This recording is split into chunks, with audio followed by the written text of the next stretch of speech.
Criminal law.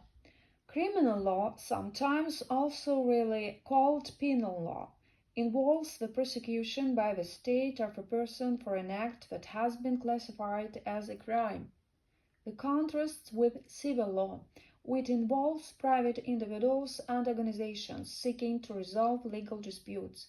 Prosecutions are initiated by the state through a prosecutor, while in a civil case the victim brings the suit.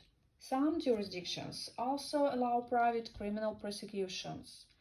Depending on the offense and the jurisdiction, various punishments are available to the courts to punish an offender.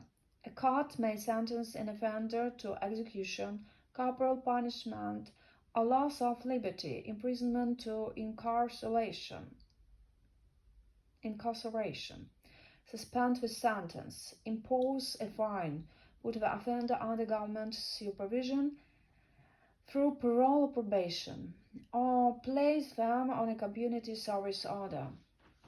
Criminal law commonly prescribes, that is, it prohibits several categories of offenses: offenses against the person, for example, assault; offenses against property, for example, burglary; public order crimes, for example, prostitution; and business or corporate crimes, for example, insider dealing.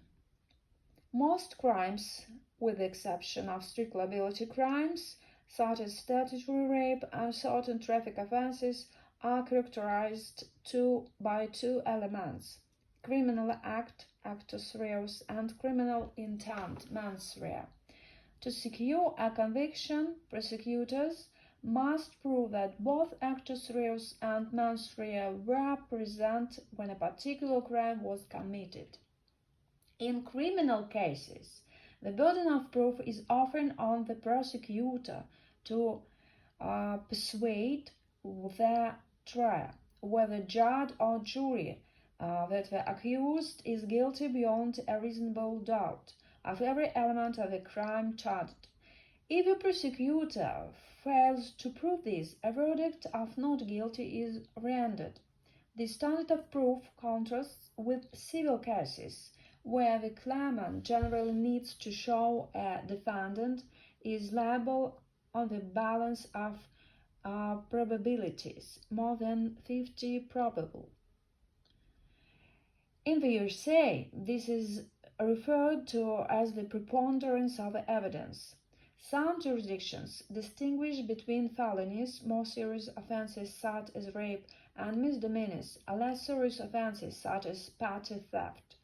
It is also worth noting that the same incident may sometimes lead to both a criminal prosecution and an action in tort.